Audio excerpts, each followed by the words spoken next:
Hello friends, this is Mrs. Rios-Garza. Today I'm going to be reading you a story about some friends who used their imaginations and created their own little town. It's called Roxaboxen, written by Alice McLerran and illustrated by Barbara Cooney. That was the cover page, and this is the title page of the story.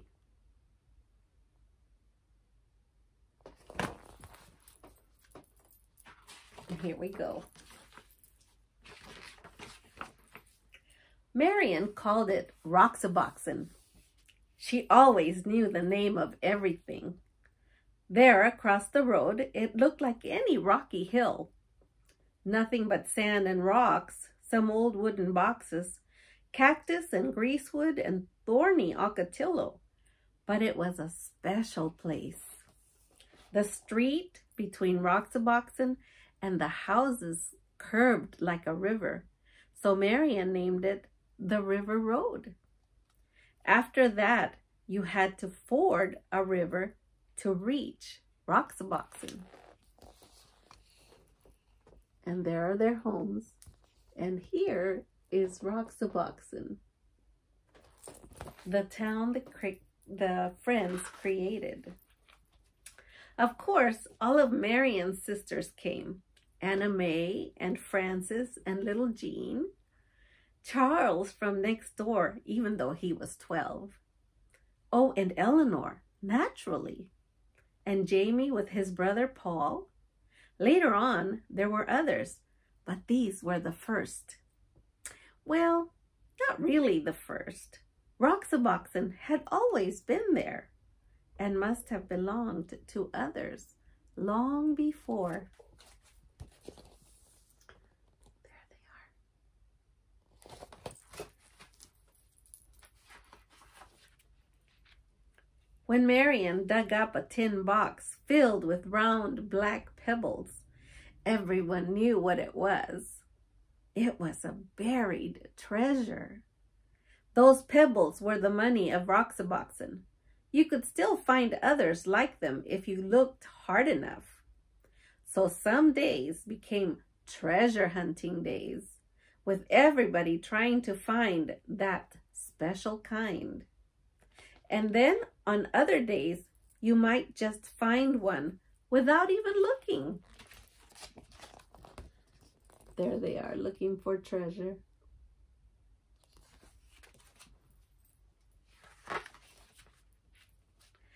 A town of Roxaboxen began to grow, traced in lines of stone, Main Street first, edged with the whitest ones, and then the houses.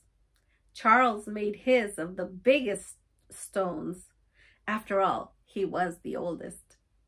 At first, the houses were very plain, but soon they all began to add more rooms.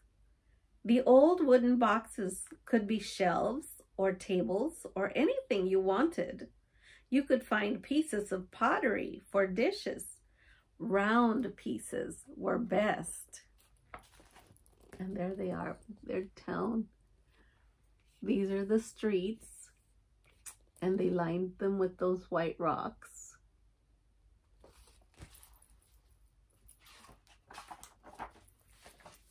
Later on, there was a town hall. Marian was mayor, of course. That was just the way she was.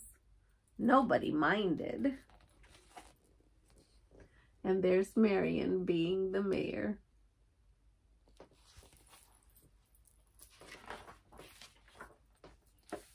After a while, they added other streets. Frances moved to one of them and built herself a new house outlined in desert glass. Bits of amber, amethyst, and sea green. A house of jewels. And there's Frances's house. It says Frances right there and welcome right here.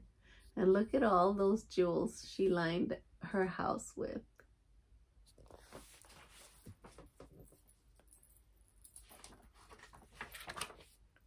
And because everybody had plenty of money, there were plenty of shops.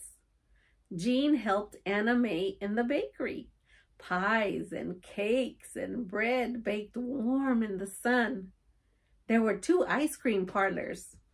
Was Paul's ice cream the best or Eleanor's? Everybody kept trying them both. In Roxaboxen, you can eat all the ice cream you want. And there they are. Everybody trying the breads and ice cream. Everybody had a car. All you needed was something round for a steering wheel. Of course, if you broke the speed limit, you had to go to jail. The jail had cactus on the floor to make it uncomfortable. And Jamie was the policeman. Anna May, quiet little Anna May, was always speeding. You'd think she'd like to go to jail. And there she is in jail for speeding.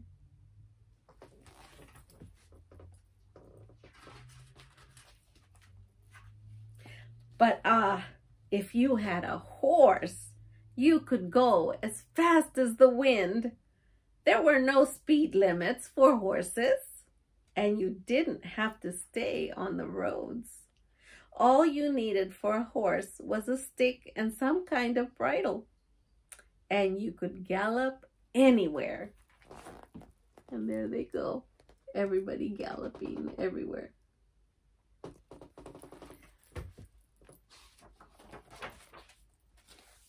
Sometimes there were wars. Once there was a great war, boys against girls. Charles and Marion were the generals. The girls had Fort Irene, and they were all Girl Scouts. The boys made a fort at the other end of Roxaboxen, and they were all bandits. Oh, the raids were fierce, loud and whooping and the stamping of horses. The whirling swords of Ocotillo had sharp thorns.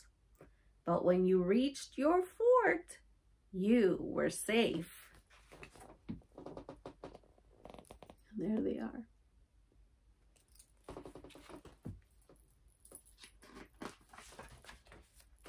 Roxaboxen had a cemetery in case anyone died. But the only grave in it was for a dead lizard. Each year when the cactus bloomed, they decorated the grave with flowers. And there's the lizard. And there's the cemetery. All the pretty flowers. And it says lizard right there.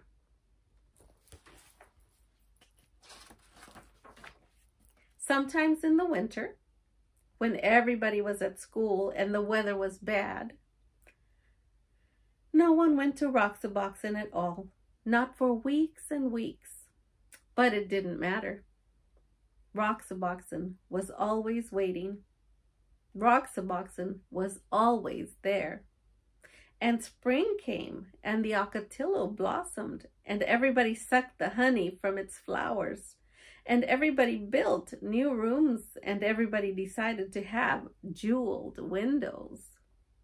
That summer, there were 3 new houses on the east slope and 2 new shops on Main Street.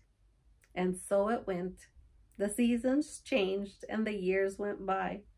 Roxaboxen was always there. And there they are, eating the honey from the flowers.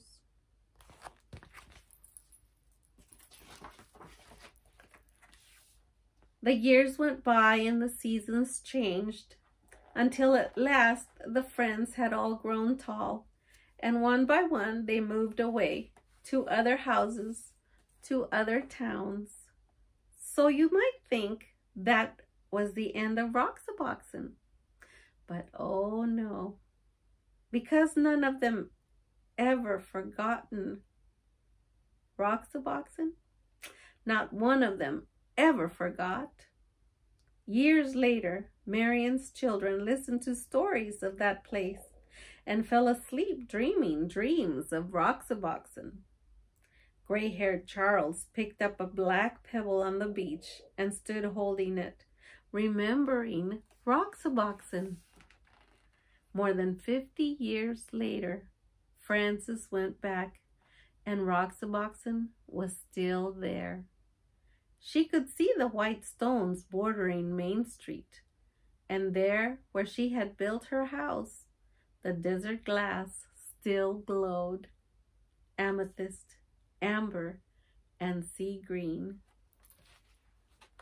And there she is, Frances, an old lady now, but visiting the house she built of glass on Roxaboxen.